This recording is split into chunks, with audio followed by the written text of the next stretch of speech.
Hello, chess lovers. So I was inspired by MDmeetsCG when we exchanged some comments on his YouTube channel, and he made a video with a trap where white sacrifices his not sacrifices wins the opponent's queen, and that reminded me of one of my own games. And this was a very strange game. So it happened in 2016, and what was so strange is that my opponent played every move instantly. He wasn't thinking at all. I mean, he was probably thinking uh, while I was thinking, so on my time. But it was unbelievable. And it was also funny that he made some comments during the game, like uh, he was, it was a big hall. Maybe there were like 12 teams, I think, and each had 8 players, or six, no, 6 players. Yeah, that was in the second league. And they were all playing in one hall. And once he got into trouble, he started shouting to his friend who was on the other side of the hall, and he said, "Can you believe this? I'm gonna lose. What is happening?" and stuff like that. And the referee, the arbiter, tried to warn him, but then he threatened the arbiter. So it was really, and at that point I was already winning, so I was thinking, what should I do? Should I say something to him? And I was like, the guy, obviously, I don't know, maybe it's better not to say anything. I don't know, he looked like a dangerous guy. And I had already a winning position, and I don't know, should I have stepped up? I don't know.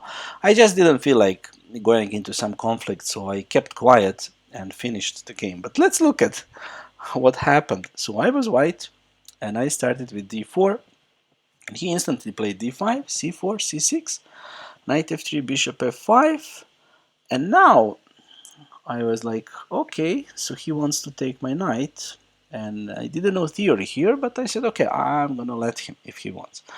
But he didn't. He took on d5, and I was happy here because he gave me a tempo, and probably this move will come in the future. At the moment, it's not possible because of the pin. He kept playing instantly. I was taking my time thinking, but he didn't take any of the time allotted to him. And it was a long time control. We had 2 hours for 40 moves plus 30 minutes extra if you reach the time control. But he kept playing, as we say here, a tempo, meaning immediately. I don't know, I think it's some Italian phrase, I'm not sure. And here, at this position, I made a strange choice. So I realized that his king side is undeveloped, and I decided to decline a queen trade by going back to d1. It's a strange move, but I thought that I'm going to open the position with d5 and then cause him trouble on the e file with my rook. But actually I overlooked something, and I didn't play the best continuation. According to the engine, I should have opened the position immediately, even though that allows the queen exchange, but the computer says that black is just in trouble. But okay, after queen d1, white retains the advantage, but it's smaller. Knight f6, and here was my idea, d5, and I thought I'm going to open the e file, but I overlooked this simple move, and he played it instantly. He was just blitzing. He didn't even take a second. By the time I would not even manage to finish writing the move. His reply was on the board.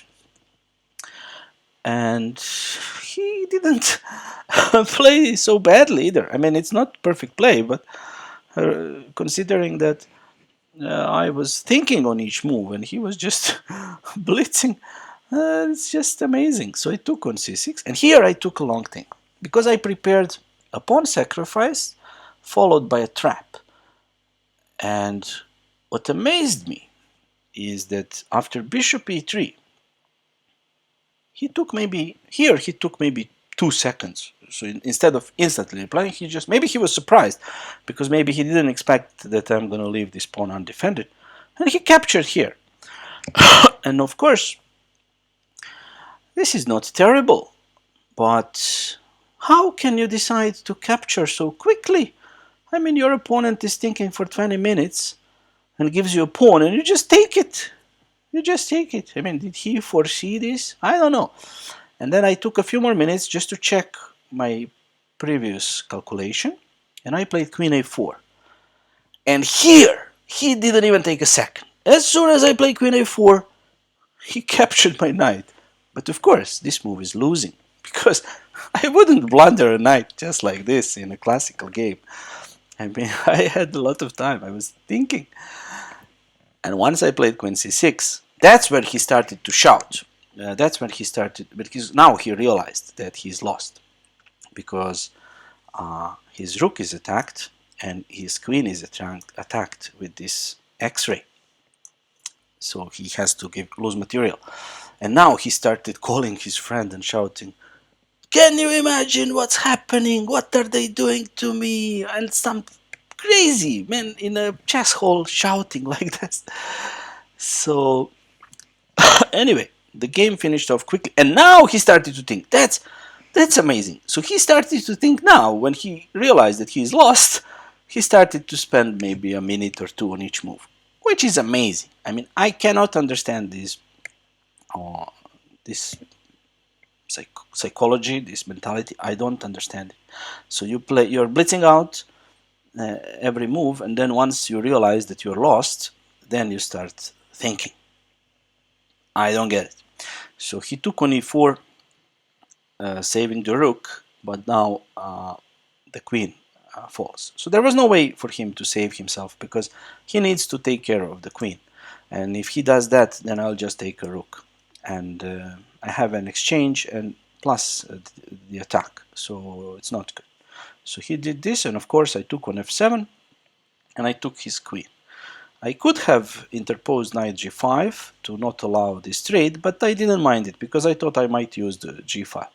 And after bishop takes, pawn takes, bishop e7, so he wants to bring the rook from h8 into play. I didn't allow that. So I gave check, and now he can either go back and then block his rook, or go up and get checkmated. So he chose to go up, and then after king h1, nice move, I use this open g file to add some more power into attack. And after these moves, I gave this check, and after queen e6, he actually resigned. So you see, he is not weak. He can understand that here there is no point in continuing, because I have several threats. Rook g4 or king g2 followed by queen h3 are some of the ideas, as well as rook g1. But I remember, even though this was 5 years ago, I intended to play king here to support this square and checkmate on the next move. So yeah, very strange game. I must tell you, it's a little bit unpleasant when opponent is blitzing out. I mean, you know that he's at a disadvantage, because he's not really thinking a lot about his moves, except for that time that he thought during your move. But somehow it puts an onus on you to prove that this method that he uses is wrong. And then, I don't know, it's not easy to do that sometimes. So I didn't feel so comfortable during this game. But luckily for me, I did win. Yeah, and rather easily, that is. Okay, I hope you enjoyed the video. See you next time. Bye.